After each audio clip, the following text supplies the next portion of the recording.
He's Chelsea through and through, and I think without him, if I hadn't have been Chelsea, I'd have been made to sleep in the shed, I think. Cause, yeah, my dad's the same. Yeah, exactly. You get raised that way, didn't you? Yeah. And it was mad because at school, for maybe 13 years, it was horrible being a Chelsea fan because we didn't have no money. We won the FA Cup in '97, but besides that, I didn't have much to shout about. Before the glory days. Yeah, exactly, bro. And like I had friends, all my friends were Man United because they were the team at the time, innit? Yeah. So yeah, I weren't too happy with my dad for a good few years, but then when 2003 hit and the money come in, then it was perfect. Yeah, but I think that love for football come from him.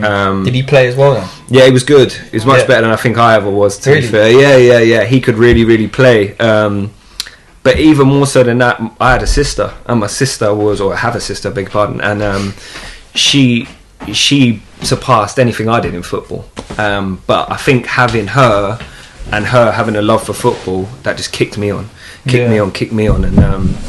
it was one of them where she probably wanted to do everything her big brother does, and at the same time I was just happy to have someone to play with, you know what I mean? Because mate, your sister was a baller. My sister's a proper baller as well, so I suppose it started when I was young and you go and goal, and then she come out and you can have a couple shots, and then she starts zinging them in the top corner, and I'm just the donut there, like, oh no. It makes sense though, because I guess you're surrounded, like you said, you're surrounded by football. Yeah, and I think that's where most of the love starts for most people. Like with something, not just football. That's right. Yeah. Anything. If you're surrounded by it, more time you're gonna follow on with it. Yeah, 100%. It's gonna be a big part of your life. And she played for Chelsea, so she got signed for Chelsea. I'm trying to think what age. But she was young, maybe 10, maybe even younger than that, to be honest. And she got signed for Chelsea at the time. They were called a Centre of Excellence, and it was the girls' academy. So she went and found her route, and she was just running with it, man. She played in the same team as Frank Kirby, who's now obviously killing it for England, killing it for Chelsea now. Just got through to the Champions League semi-final. So through her, I then got to like that stage of 15 where, you know, you start sort of half thinking about what you want to do. School's starting to get a little bit more serious, and remember you have like the 2 weeks work experience. Yeah, I remember that. And I was one of them where they could have positioned you to a certain role, or they could have made you do something, but I just said to her, coach, like, is there any way that I can like do my work experience with you? And I think probably just because my sister had good connects there and whatnot, that he was more than happy to say, yeah, come and do the 2 weeks with me. That's sick. I remember mine was in the gym. Reception. The deadest thing ever. Not quite the same, I think I got away from mine. Really? Yeah, I think I told them I was doing it with my dad down in the garage, but I just don't think I'd just done it. No. Like, I think it was one of them ones. I was like, I don't want to do it. Play FIFA. When I was that age, tear that GCSE up now. Yeah. I ain't doing it. Yeah. I think that was mine anyway. But yeah, she. So then I started doing this, and at this time I was 15, and I knew I weren't going to be a player. I knew I was quite switched on, quite young. That I knew I weren't going to be at the level that I ever wanted to be at. It was never going to be a notable career, you know what I mean? But I love football. I really loved it, and that passion was instilled in me from my dad, I think. And it was one of them. I love this game. What can I do that's different? Like, if I can't play, what can I do? What can you do? And I did my work experience 2 weeks with the club, Chelsea in the community, and I got a taste of everything. I got to do a few of the girls' sessions with like the likes of my sister, who are really good players. I got to go and watch at the training ground a couple of the academy sessions. I got to do your community centres. I got to do, and it just gave me a little bug, and it just gave me that little, well, you know what, this is really what I want to do. And after those 2 weeks, they were good enough to say, "Oh, do you want to come back and do a bit more?" And just basically be a gopher. Just go for this, go for that, be a runner. And from both mum and dad, work ethic was in me. It was there. In me. And like, both of them come from a background where anything you want, you work for. As cliche and as cheesy as it is, as basic as it is, go and work, keep turning up, always be on time. Those basic foundations, right? And that always put me in good stead. So I think maybe I was one of the better runners, I suppose. Like these younger kids that would be involved, I would always just be there, always keep working. And they went out of their way to make sure that if it was, oh, Kane, would you be able to get here and help me out? And I'm 16, I didn't drive or nothing. They'd be the ones that get me there in the morning. They'd be the ones that get me back. So then started doing that as just a little assistant, and then 16 came, and GCSEs were finishing. I was at this school in Bourne End, Wickham Way, called Y Valley, and it was a good school, man. Like it's gone a strange path now. I remember Y Valley. It was a really good school. That's your end, isn't it? Yeah, it's my end. And I actually started at a different school. I started at Desborough, Maidenhead, and that was my secondary school. Right, when I first started, that was year 7, year 8. I hated school. Like, I weren't interested in school at all, but I just assumed that was school. You know what I mean? I thought every kid hated school. Yeah, like, you know what I mean? Like but it weren't. I just didn't get on with the school. Like, it weren't. It was all boys. I don't know if that helped, but I went to a boys' school. Yeah, so like, did that affect you? I mean, though, being at all boys' school. I don't know. You don't be one of them that's lit. In terms of like banter and that, I guess it was. Yeah, maybe so. Like a week with the boys in school was messing about doing whatever, and then obviously it came to the weekend and you have the girls' school winter girls. Yeah, I guess so. Like opposite. Yeah, true. We always used to take the piss out of the all boys' school though, because that was a mix. Yeah. Oh, look at them. To be fair, I was only there for 2 years. And I don't think he was overly really worried about the fact it weren't mixed, or like say maybe the banter was heavy there, but I think maybe year 7, year 8, you're not really full of banter anyway, are you? But I just didn't like school. I just didn't like school at this point, and it was one of them. My sister basically, the girls who was an older age group at Chelsea, she went to Y Valley, and Y Valley was a sports college at the time. And she spoke very highly of facilities, of the coaching, of blah blah blah. So then my sister was going to go there, and it's weird because I feel like there was kind of a cross wires in communication with me and my parents, that they'd thought I'd said I wanted to go or wanted to have a look at it, and maybe I didn't, or maybe I did, or something had basically happened, and it ended up me going to look at the school as well. So I went, and as soon as I was there, it was the last 2 weeks of year 8. I remember it so vividly. They took me on a tour of the school, and it was like signing for a new team. Like, I got back after the tour, and the papers were there. Ready to sign. And I kind of like, oh yeah, all right, cool. I'll be here on Monday. But that changed everything, honestly. Take a picture of the t-shirt. Facts. I had the school jumper up and that. Yeah, exactly. Face up and all that, like, for the pics. But yeah, that honestly, that school made me. That school made me, and it's crazy how I think it's a school now for people with behavioural challenges and things like that now, and that's obviously a great way for the school to go. But at the same time, I'm not sure it's turning out like quite the same as what it was back in the day. Yeah, it was known for that. I remember being known for being the sports. That's what I mean. I was looking at it a few times. Oh, really? When I was young, because I remember it being known for sports. Yeah. And obviously, that's all I knew, so that's what I wanted to do. Yeah, and I think then I went, let's say, last 2 weeks of year 8, and then year 9 was obviously when you kick on. So I had the summer, and then went back in year 9, and yeah, that was the making of me, man. It gave me confidence. I was with a totally different group of people, and it was weird that Desborough was very English.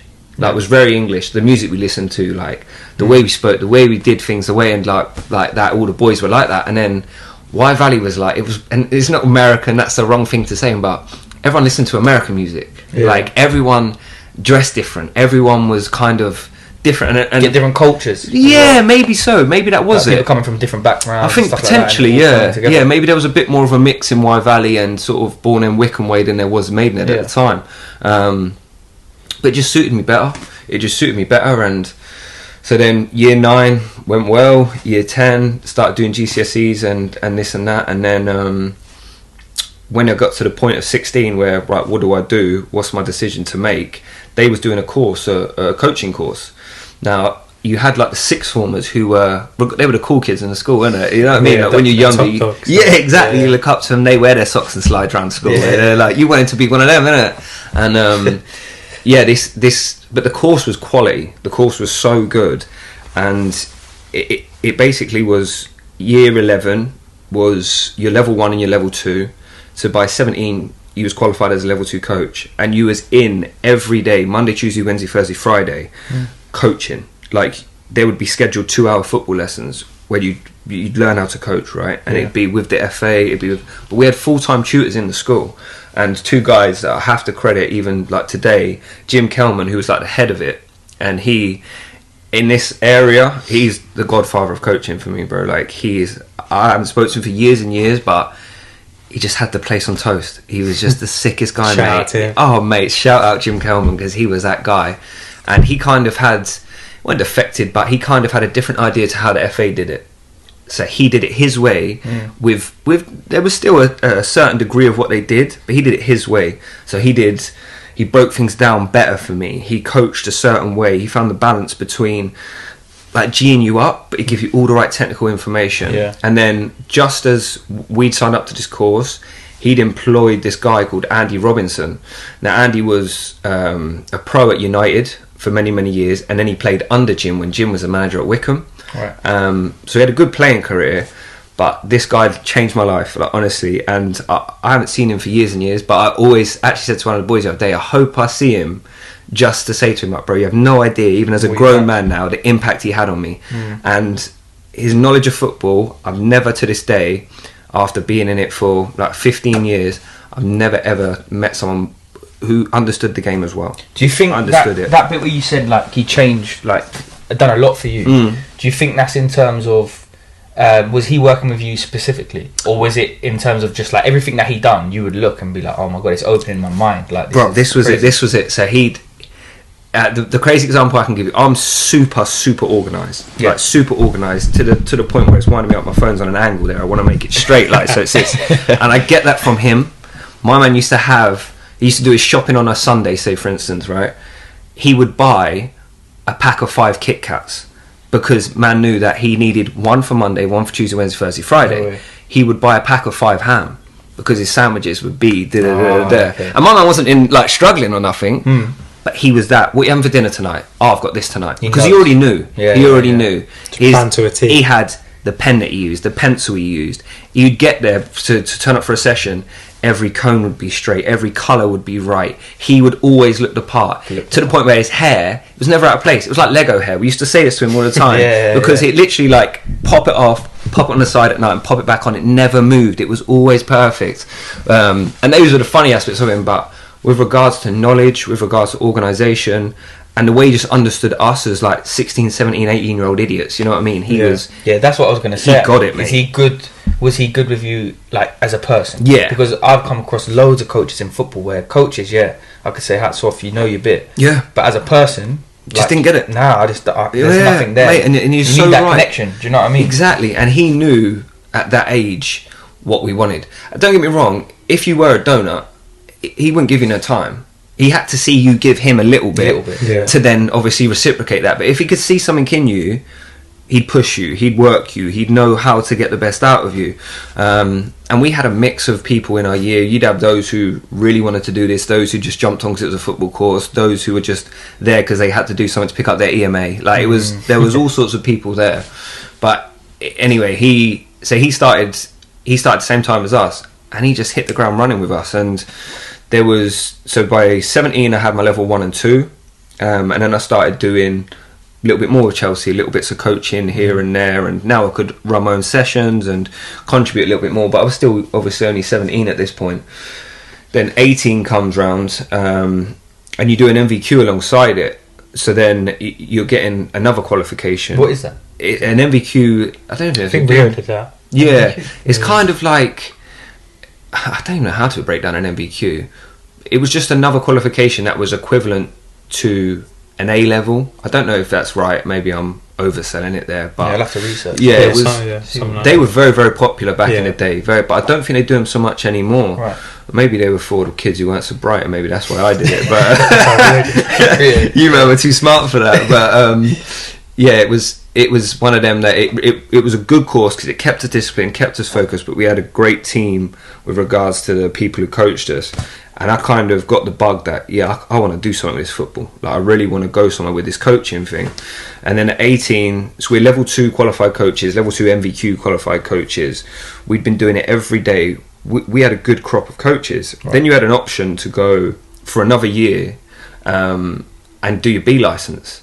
So by 19, I was a B license coach, and this wasn't like a normal B license in the sense of you wouldn't go somewhere for 8 days and then go and do your pack with your team and then come back and we'd assess you. This was 3 days a week, Wednesday, Thursday, Friday. We were in school with that guy, Andy and Jim, full time, teaching us. So bro, by the end of like our third year, we were like really good coaches. Humbly, we were really good coaches. Well. Would you say that they were like mentors for you from like a young age? 100%. And I don't think they intentionally were mentors. It's just the way it they just fell into being these role models. Yeah. That, you know what I mean? Like Jim was, at the time, we were, like I say, 16, 17, 18, and he was in his glory years, mate. He must have been 50s, 60s at this time. I don't want to speak down on his age, but yeah, he... might be watching it. Yeah, exactly that. But even at his age, he just knew how to get through to us. He knew how to deal with us. And bro, there was always this one we always used to crease at. He could play a ball round the corner like no one else. Like, didn't matter how old he was. Always used to wear copas.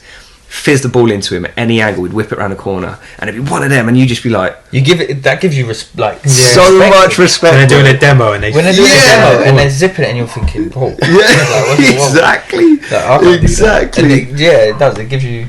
It makes you respect them a lot more. 100%. When they can be the part, they look the part. Like you said, everything, all them little details. You might not realise it at the time, but they all play a part. Exactly. And he used to do things like there was a lady who worked in like photocopying. That weren't her only job. I don't want to put the role down, but she used to handle all like the printing of tests, the like photocopying stuff and all of that stuff. Again, just had her on toast, because every couple of months you just go and drop her in a bottle of wine and just thanks very much, and then every so often you say, go and get that copied 100 times for me. So he'd always leverage her, and he weren't meant to do it because he probably had to pay for it, but she'd always look after him. And those little things stuck with me, like those little things like, God, this woman was falling over herself to help him because he always looked after her.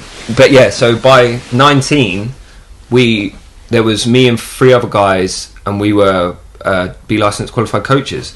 And throughout this time, I'd been working, doing community sessions, doing bits and pieces, and building sort of my experience. And then I went to uni. So at 19, I weren't 100% set on uni, to be honest. I didn't even think I'd get in.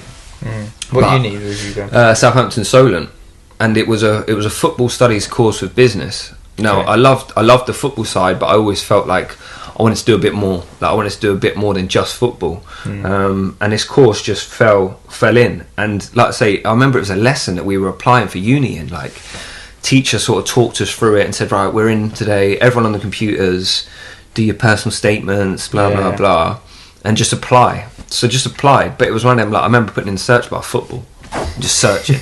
There was maybe 5 courses that had football in the name, just applied for them all. So when you went into the uni, so when you were like deciding what uni to go to, was you 100% certain at that time, football is, I'm going to be doing something within football, 100%? Yeah, 100%. I knew I wanted to be in football. I didn't know what capacity, but like I say, playing, I always wanted to play, as we all did, but I weren't good enough. So coaching felt like I can really do this, because I back my personality, I back my relatability to people, and I knew what I was doing at this point because I'd had such a good education in there. But yeah, then got accepted at this uni and was kind of like, oh brah, like I can go uni, and like no one had ever been to uni in my family before.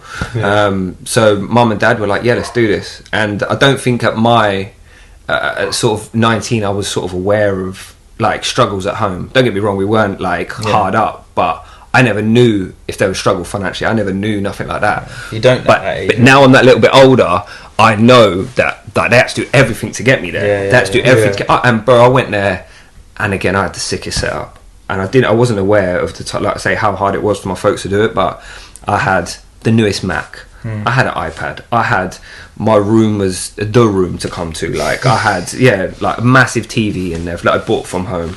Mum was doing my shopping for me, like I was pampered at uni. I was pampered at uni.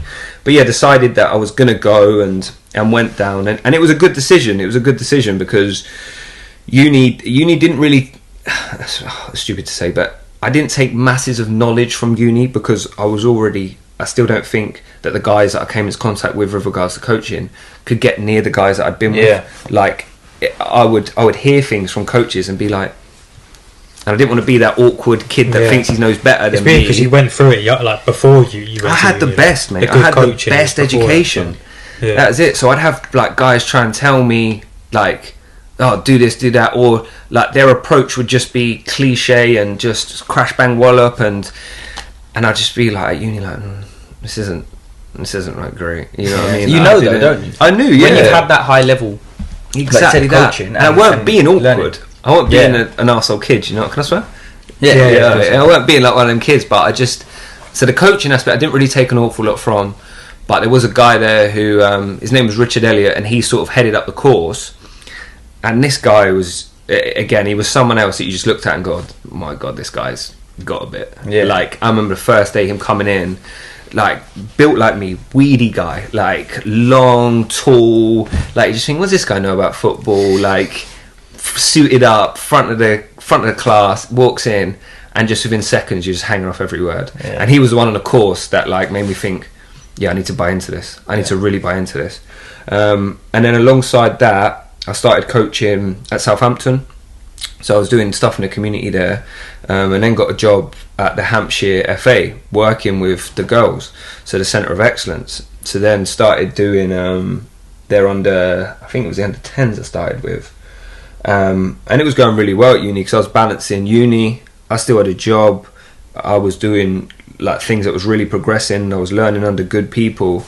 And so it was good. It was nice, man. Like I really learned from probably those other coaches, but uni taught me just about myself really more than anything else. Yeah, you know what I the mean? experience, no? Life experience. There you go. I think that's what most people. Yeah, I've got kind of mixed feelings about uni because obviously I didn't go uni, so I just started it. Yeah, you didn't either. No. So and obviously two of my siblings have gone to uni. Yeah. Me and my sister haven't. And I think you can get to where you want to by going uni or not going uni. 100%. I think a lot of people say that do go to uni, like the life experience you get from it, and like the memories and all that is pretty sick. Yeah. And probably the biggest thing is the people that you meet. Because I've that's got what I was gonna say. like two of my best friends now that are from uni, and they're the two guys that I remember when we had our first group assignment. That we all got enough of understanding of people now to know they're my type of people. They're potentially not. You don't want to judge people, but I could just tell. And we just these two guys that are still good friends. Well, they're still best friends now, and that's probably the biggest thing that came from uni: learning about yourself and meeting people who, like you're my type of person. And you have friendships forever through it. But then, did they coach as well then? No, but they were at the time. Yeah, they were starting to find their way, but neither of them had any real coaching experience at this point. Yeah. But I was very different at uni. Like they were there for the experience. I went a drinker, partying and stuff. Yeah. They were there for the experience, bro. They were there. One of them's from it's a place called Harden or something. Harden. We always used to take the piss out of it. It's near Wales, isn't it? Oh, or maybe even in Wales. He's going to crucify me if he sees this, but. We used to always take the piss out of him for it because he was kind of like Scouse but Welsh, and accent was all of it, and we always used to joke about it. And one of them was my other friend. He's from Guildford, Surrey way. So it was good to meet those different types of people. But then with uni, I weren't a massive drinker. I weren't really into the party scene too much, and that first year, you're meant to just go and just have a good time. Yeah. You know what I mean? You got to get 40%. That's what Kiri's doing now. Yeah, it's a tapping. Come on, bro. You just got to turn up. Yeah, you just got to hand in an assignment. If you spell your name right, you'll get through the first year. So yeah, I did that first year, and then you sort of start to find yourself a little bit. I think you start you start to learn that okay, I should take this experience for what it is, but I was still super organised, super like regimented in what I did. So I didn't ever go into a house. I always stayed in halls, like even year 2, year 3, because I couldn't handle the messiness. Like I couldn't handle untidiness. I couldn't handle waiting on somebody else's rent so we can pay the rent. I still to this day I need to be on my own, and so I can control all aspects of it, right? And so I went into halls, and we did year 2, year 3, ended up with a 2-1. And yeah, it was a good experience. And I remember like the first year, like going to that Richard Elliott and him saying to me, or me saying to him, like, I don't know if this is for me. Like, I genuinely thought, like, I don't know if uni's really for me. And maybe because I didn't buy into the lifestyle so much. And he was like, just hang in. And again, cheesy, like something from a film. I remember getting my like whatever it is, bachelorette, whatever, blah blah blah. Got the thing, walked off the stage, and my man's there, like smiling at me. You already had these. He must have had it 100 times. You know what I mean? Yeah. He's done this with hundreds of students, and he's at the vindication from. He made me stay, and I got this degree, and then I finished uni, and in the second year of uni, I felt ready to do my A license, and that was because I'd done my B at 19. Yeah. So at this point, I'm 22 at this point, and it said like coach at this level for 3 years, like coach as a B license coach for 3 years, and really hone your trade. Yeah.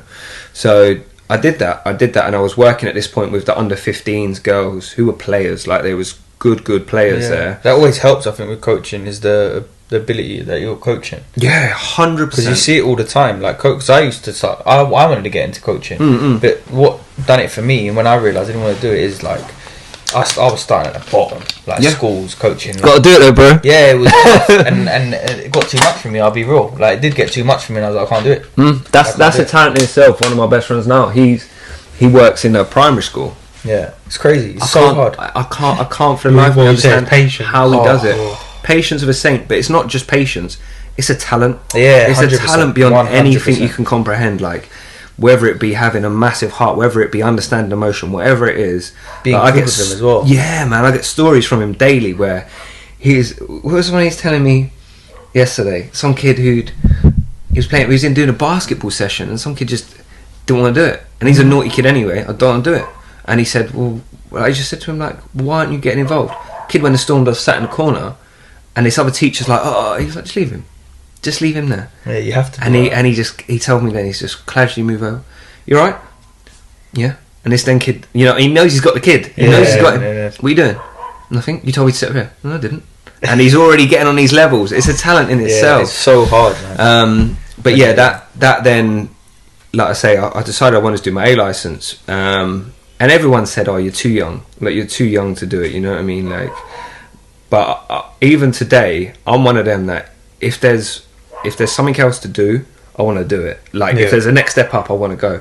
Even playing COD, bro. Like I want to do the next level of Battle Pass. Yeah, I've got to do another game, so I've got to get to that number. Like even if I play Mario Kart on my phone, I've got to do it to get to the next tier. Like, and that's on a chilled level. It's a good mindset to have. Yeah, and it was for me, it's like if you don't want to get to the next level, then what's the point? Exactly. How am I going to settle for like the exactly just that? Normal? And so the A license was there, but to get accepted on it, you had to apply. And it was 5 bags at the time. That was a lot of money. Like I didn't have that money as a student, you know what I mean? But I applied, just chanced my arm, innit? I chanced my arm, and I might have bent the story a little bit to say what I was doing to tick the boxes, but I got accepted. But I got fined $5,000 at this point, right? Yeah. And I'm a student, I ain't got that money. So like I'd said to my mum, like, I've been accepted, but I've got to try and I thought about going to get a loan, like at 22, trying to justify getting a loan. Yeah, put myself in $5,000 of debt, and my nan stepped in. My nan was like, "No, I'll lend you the money. You just pay me back when you can." I was like, bless, let's go and do it. Yeah, obviously so haps for that. Shout out Nan and Grant, still to this day, still with us and still just doing everything for us. And so I committed to this course. When I did my part 1, the second year of uni, finished uni, did my part 2 in the summer. I finished uni. In these times as well, I was spending the summers in America coaching. Right. So I had a connect through my school, and he was working part-time for this company called UK International Soccer. And this experience, I'm mad I skip over it really, but at 19 I flew out to America, bright-eyed, like this is going to be sick, you know what I mean? I've only ever been to Orlando, land in California, and go on this training course and whatnot. And at this point I got my B license, so there isn't many people with B licenses on this, like your level 1 and 2s. So I thought, good. And the guy who I knew, he'd niced me, bro, I can't tell you. So I get there and it's like a screen, like, and everyone's done their training. You're in like this massive hall, and your name comes up and it tells you where you're going. And we're in California, bro. You could have had a 20-hour drive to go to some random back country place to go and do a camp. Yeah, you never knew where you was going. Anywhere. Could have been anywhere, but you get put with a group of lads. You'd have a rental car. You'd all go and that was part of the fun. So I'm sitting there, thinking, where am I going? Bruv, Hawaii pops up. So I'm like, are you mad? Going on holiday. Yeah, exactly. And there was this guy who I'd sort of, and again, judge of character. I knew he was on levels, and we'd had a good chat about music and blah blah blah. His name's Josh Bamford. Shout out Josh as well. And he, and then I see his name zing up as well, Hawaii as well. I'm like, what? Like, someone's up there controlling this. Yeah. It was my friend who was controlling it. Like, he'd already nicely, like I say. But bro, so we did 6 weeks in Hawaii. And it was mental. It was like I remember the first time, 19 again, bright-eyed, got there, landed, picked up at the airport. This woman took us to like the meeting point, and you're staying with, 2 of you will stay with this mum. Oh, she's not actually a mum, but she's she's just a close friend of mine. She was a woman who was a property developer, and she had some crazy house like on the beach that she just wanted to give us for the week while we were staying there. So where me and him were just there for the week, just like It's like a movie. Yeah, it was. And bro, we was carrying like kayaks down to the beach, and at that point I'm thinking, well, football's the best thing ever. I'm never leaving football. Like this, Yeah, if you get the experience. yeah, exactly. And then I was there for 6 weeks in Hawaii, and we bounced from originally we was in Oahu, then we went to Hawaii, which is a big island. We went to Maui. We went to potentially 4 islands, 3 I'm definitely sure, on potentially 4, and then come back. We was in LA, and we was in LA for 4 weeks, and it was just a joke, mate. And I did that again the next year, bit different, but managed to see a different part of America, and I saw your Portlands, your Washingtons, and these were crazy places. Like Oregon's out there, like a real interesting place. And all that shapes you, doesn't it, as a character? You know what I mean? Yeah. And you take from those experiences. I was going to say, what was the biggest experience? Like, because you've experienced quite a lot. Going from your to journey so far, it's like you've experienced so much. Yeah, 100%. To 19 to 22 to go to A license. Yeah. I think at that time, Hawaii was just a joke, mate. Like as a person, that was just well, I never thought I'd get to Hawaii. Like Hawaii's thousands of pounds to go to, and someone's paying me to go here. Yeah, exactly. I guess at the time though, like in terms of it, like you think about the experience that you gained from that. At that time, you probably weren't thinking about it. You were so gassed with being there and experience with it. It's probably like right now that you're thinking, this is it. It's not until you get that little bit older that you have perspective. Like you have perspective, 100%. And you start to really think like, bro, what was he doing? Like, right, my friend Josh, he sent me the video. We made like a Cribs video of like us in this yard MTV 10 years ago. Some grainy footage on a BlackBerry. Yeah. I'll try and get it across to you boys so you can crop some in. But bro, I'm again even skinnier than I am now. Like board shorts down to my knees, and like thinking I've made it in this place. But yeah, that was a crazy time, man. And like I say, then that would give me a real deep bug for football, because if at 19 this can take me here, like where can football take me? You know what I mean? I think that drifted you away a bit though. Potentially, and potentially made me think like the world's bigger than football. Like but then I can use it as my vehicle. Like probably held onto that more, that I can go here, there, and everywhere. That's what I was thinking. It might have been giving you that mindset of like you said, like if football's giving me this, you were thinking more of the lifestyles could give you rather than football aspect in coaching itself. Yeah, potentially at that time. And then, like I say, a couple of years later, when I'm 22, I then started my A license. 23, done my part 2, and literally as I'm coming out of, as I'm finishing uni and I'm doing my part 2, I get a call from how did I end up there? I'll tell you, it's exactly how it happened. So there was a woman who was a coach on my uni course. Her name was Tracy. Can't remember her last name, but yeah, good lady. Really looked after me. Good coach as well, and really knew her stuff. And she'd heard of a role going at the girls' academy at Chelsea, but sort of casually had said to me, "Oh, I'm going to pass your details on." Yeah, fine. In turn, she sent this email without me really knowing. I didn't get a call from a guy I used to work with at Chelsea, like when I was young, and he was like, "Oh, bro, I heard you're finishing uni. Like, what's your plan?" And I was like, "I don't know. I want a job. I need a job." You know what I mean? And we started a new department at Chelsea, and it's the international department, and this guy heads it up. Blah blah blah. I was like, "Alright, cool."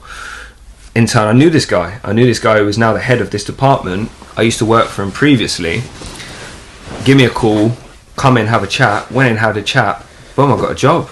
So I was like, wow, like, finish uni, done my Part 2, my A license. I'm now working at Chelsea again. Like, this is what was meant to happen. You know what I In mean? that gap, did you have a worry?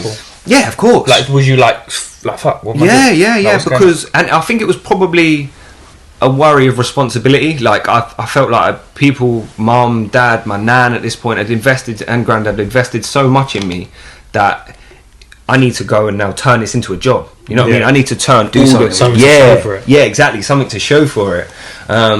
So then, I then went to this job, and I got this job, and it was the international department at Chelsea, and the guy who was like my line manager, who's, again, these sound like I've got a lot of best friends, but these are just people who I keep close in it now, because they've been present for my whole like professional career, and they're good people. These are the people that motivate me. These are the people who I take inspiration from, even to this day.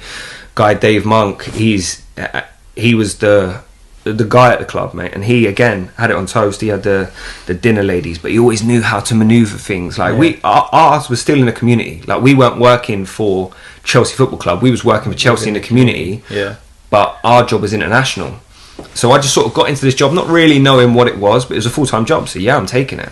And when we was on the ground in England, we were coaching college programs. There was one at Merriswood in Guildford Way. There was one in Staines. There's one around this area. I'm sure there is. Is there? In Still maybe Loudwater. Okay. I might be wrong. Yeah. But it's something similar, because Reading do something similar. Like Yeah, that. there were a lot of them going around at the time. I went to the Reading one. Yeah, there were a lot of them going around at the time. But that was here. That was when we were on the ground. Yeah. But then our main job was international development. So my job was international development officer, which was a fancy way of saying we're sending you anywhere in the world that we need you to go and deliver Chelsea coaching, or what they preached in our department, right? Yeah. So we worked with major sponsors. At this time it was Samsung, it was Adidas, it was all different people who were working and affiliates to the club, and they would send us as the face of Chelsea to these places. So I've now come out of uni, got this job. Bro, I started this job on, say, Monday. Wednesday I was on a flight to Japan, and I was like sort of, again, bright-eyed. That's like crazy. Yeah, 23, and we did Japan, Korea, Thailand, and there was one other country, maybe China, I can't remember, but yeah, it was four destinations, and it was like they treated us like we were the players. Was it like a camp then you would go and do? It wasn't necessarily a camp, but it was more like a session. Like, sometimes it was camp, sometimes it was more how long would you spend there roughly? couple hours coaching. Yeah, and we might do that over a few days. We might do 3 days of doing it. Right. But say if it was Samsung, they would bring us in from the UK. They would have a crazy setup with the latest Samsung TV, the latest Samsung fridge, the latest Samsung phones, the latest Samsung this, that, and the other. And they've got us out on the grass. So we're there doing stuff with all the kids. They'd invite all their people who are working for them, people who are massive buyers from them, people It was a PR stunt, right? Yeah, like an event. An event, yeah, exactly that, to sell the products and in turn sell shirts. Yeah. So that was like the initial thing with it, right? Then the Adidas side of it was a lot sport based. Like Adidas, even today, obviously they do a lot for football in general. So we was going to places like, again, and delivering real good quality coaching to kids who'd never seen like coaches like us. You know what I mean? They was under coaches who were very disciplined, very sort of wherever they were from, and that culture of football, that's how they got their football. So it was a different spin from us.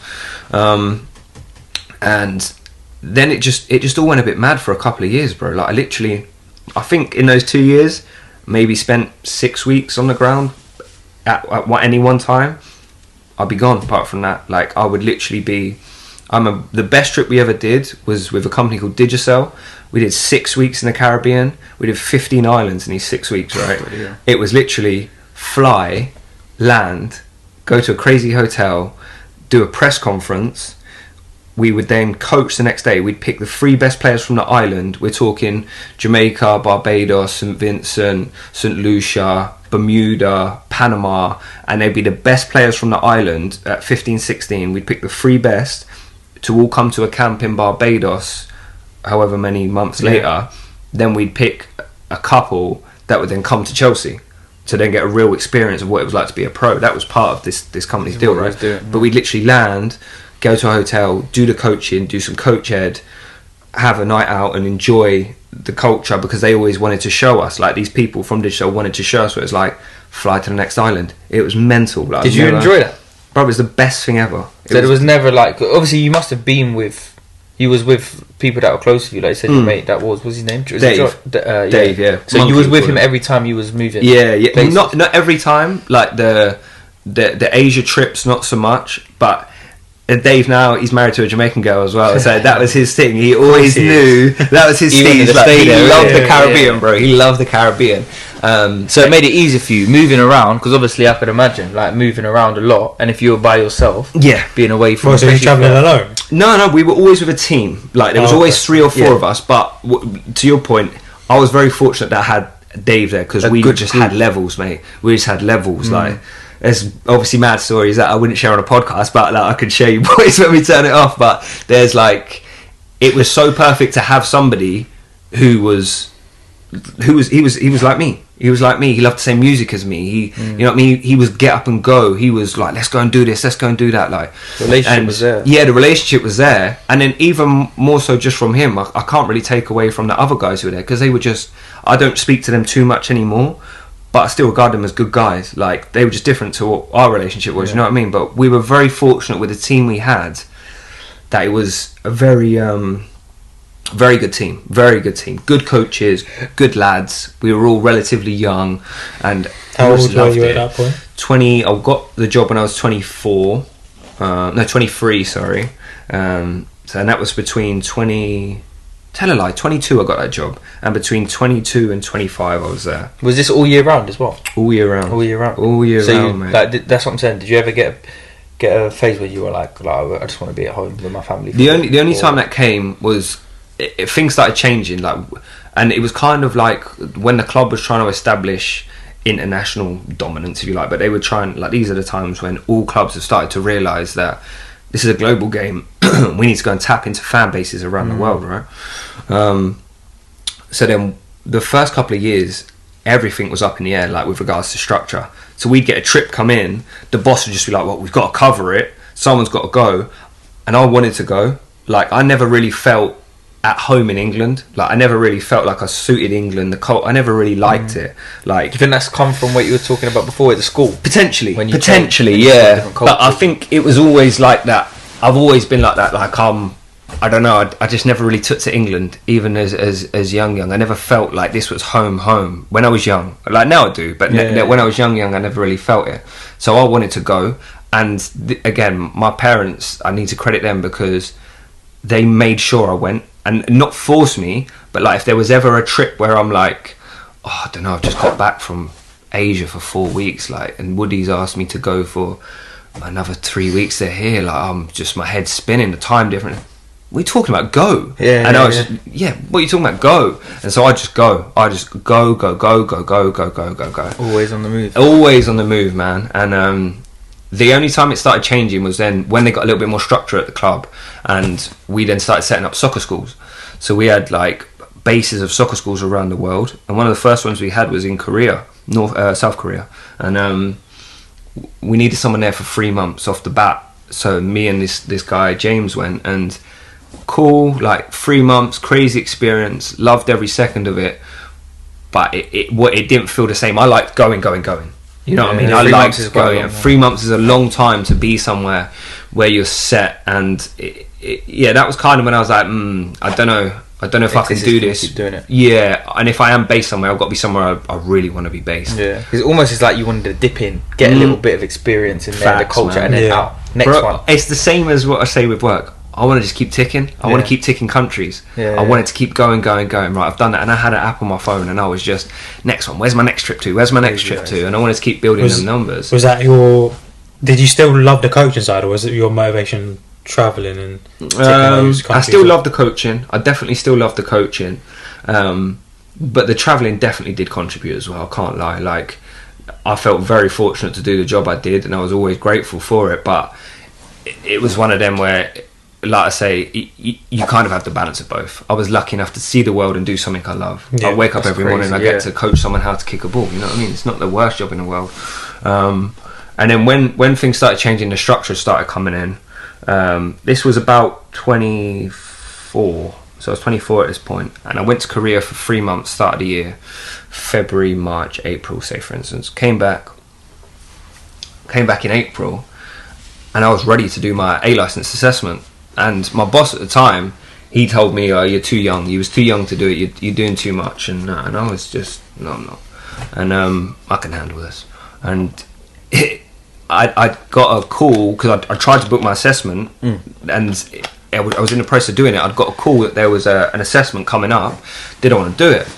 Yeah, let's go. So I then said to my boss, "Can I take next week off?" And I had days sort of built up, and I had plenty of time to take.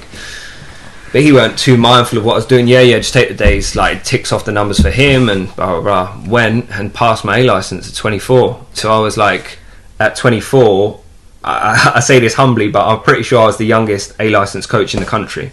Like, I'm pretty sure of that. My nan actually rang the FA and asked, I remember, like, because she was so gassed. She was so proud of me, man. And I remember walking back into the office, like Billy Big Bollocks. I felt like the man, bro. I felt like I was the man at that point. Like, and I walked back in, knocked on the boss's door, told him, like, and he was, what? Like, he couldn't believe it, sort of thing. But obviously he was happy for me, and all, back. Yeah, all the boys were happy that I was that I'd gone and done it. And then alongside that, I was doing my goalkeeping as well. So I'd done my goalkeeping B earlier that year. So I was kind of like, I was ticking boxes, bro. I had my A license outfield. I was a B license goalkeeping coach.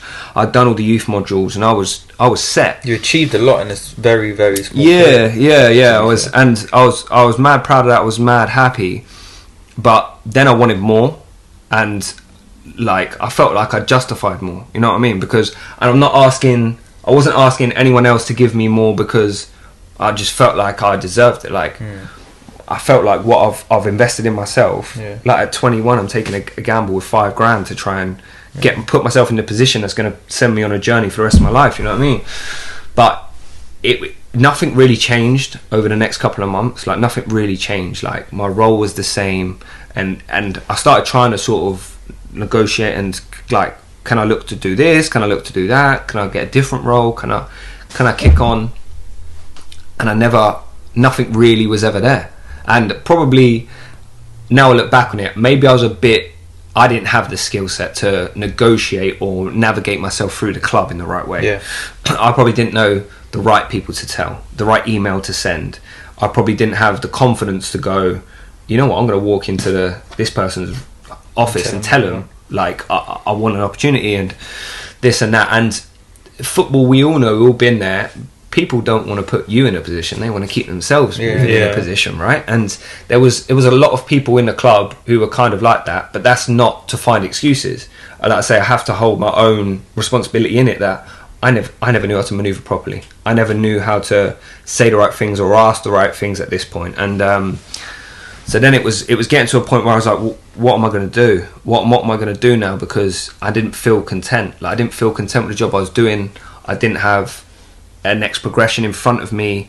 I'd spoken to my boss. He was like, yeah, we're just going to renew your contract. You're just going to do the same thing again. And I was kind of like, yeah, I don't know if I want to do this. I don't know if I want to stay in this. Same cycle. So is it almost as like it was building up over time? Yeah, because you could see the direction it was kind of going in from when you, obviously, like you said, you didn't really know how to move your way up any more than what you already done. So was it kind of like a feeling that was building over time of like... Yeah, I knew it was. I kind of felt like the people who were in positions of power didn't necessarily justify being there. I felt like they knew the right people. They'd hung in there a bit longer than the next man. And again, call it arrogance, call it ego, whatever it may be. But I just used to look at people and think like, I could do that job. Yeah. Or I could do that job better than you. And again, like I say, maybe it was arrogance, I don't know, but I was confident that I could go above where I was. Yeah. And I felt like I'd shown that from what I'd done. but yeah, it weren't to be at that time. And I then got through the course I just done, so through my A license, I then had a conversation about somebody who was on my first part, who'd worked with a guy who was on the second part, and he moved out to Dubai and worked for a company. So then he was like, oh, but he's coming back, he's leaving a position, like, would that be something you'd be interested in? And at this point, I wanted to, I didn't want to be in England, but I wanted to go somewhere where I could settle, and my mind was really set on America. Like, I was going to America, because that seemed like the logical way to go, right? And there was a lot of money to be earned in America. You're English, so you're already halfway there. You didn't have to. But I was English. There's always that stereotype. Yeah, exactly. And I was English and I knew a bit. So those qualifications, plus the fact I'm English, I could have gone and really run with it. But then he said, oh yeah. And it was, again, a very casual conversation. Do you want me to put you in contact with him? And I said, yeah, why not? Ended up having a call. And he was like, oh yeah, I'm leaving. Do you want me to, like, put your name forward to the boss? And again, yeah, do it. So he'd done it. The boss gets in contact with me. Look, there's an opportunity in Dubai. Would it be something you'd be interested in? And I sort of and was thinking, I don't know. And I spoke it through, like, with my family and whatnot. Like, is it something that I really want to do? I'd never been to Dubai. I'd never ever been there. And I was literally just from Google searches, like, what's Dubai like? Like, you know what I mean? And obviously you've seen people go on holiday there. You'd seen this. Was this before it all, like, blew up, Dubai? Because obviously there was one. This was, like, 2000 building over years, wasn't it? Yeah, this was 2015. So yeah, it was kind of there. People knew. Popping, but not. Yeah, popping, but maybe not right there. Palm 5 weren't there, was it? So it weren't nothing at this point. But yeah, this opportunity come up, and I was like, you know what? I sort of felt a little bit, maybe nose out of joint at Chelsea, that I weren't being pushed on, or I weren't being given these opportunities. On reflection, if I'd have hung in there. But I get that though, because you know, you just get that feeling when you put in, like, a serious body of work and you know you deserve more. Yeah, man. Like, yeah, people say it's ego and stuff like that, but I think it's like the right kind of confidence. You know what you deserve. Yeah. And you, like, we could talk about the levels. Like, you want to go keep progressing through. This is what levels. I think's a really important. Like, that's a sick point. I think that's what's so important for people. Anyone listening to this that is thinking about, like, changing what they're doing or what to do. A lot of people get stuck in that. Like, they're doing something, or they're working their way up in a job, and they get to a certain extent, and they think, oh, okay, that's it. Yeah. And they're content. And it's like they get in their comfort zone then. And that's when that builds. And everyone knows, like, all three of us would know, the deeper you get in your comfort zone, the harder it is to get out. And like, I always toy with that, is that there's different levels to, like, why you have to stay in that comfort zone if you do, because when you've got responsibilities in life, family, mortgage, they're taking that risk is massive, because you got responsibilities. You got to put food on the table. You got to make sure that you provide for your family. You've got bills to pay. You've got sustaining that comfort zone. People often get trapped there because they can't. You know what I mean? They can't roll the dice because the fear of it not coming off is far too great, because I don't just jeopardize my life, I jeopardize my kids, my family, my bills, everything. So yeah, it definitely is one of them that you if you're that type of person, you can do it. Everyone can do it. It depends on responsibilities. It depends on responsibilities, but then anyone can do it even with those responsibilities.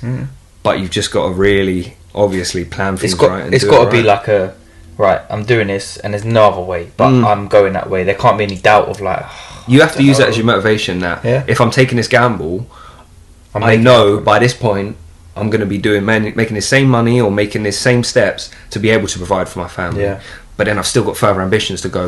You know what I mean? But so then I'm sitting in this sort of grey space of, what do I want to do? Do I want to go to Dubai? Do I want to ride it out at Chelsea? Will I get an opportunity? So then I'd got a job offer, and I was in Hawaii again at the time. Funny enough, when this job offer come through, you in Hawaii? She lived there, bro. I might go there. And it was, again, Chelsea. We had a partner club in Hawaii, and went and did a soccer school for them, and out there, get this email dropped in after I'd been and done the interview. Obviously no one knew about it at this point, but been and done the interview, and I'd got offered this role. So I'm going to take it on. I'm going to go for it. I'd sort of and ahed over my time I was away, got home, I spoke to mum and said, yeah, let's go for it. And again, obviously at this point I still own my Nam 5 bags. I still like got all these things I want to play, and in my mind Dubai's a better place to earn money. I can go and make a lane for myself. I'm toying with how hard is it to get back into football after you've been to Dubai? Do you get credited the same way if you go to Dubai? Like, does that hold up when you come back? And all these things are there. I'm then spinning on lifestyle. I never really felt at home in England. So you know what, I'm going to do it. I'm going to go. And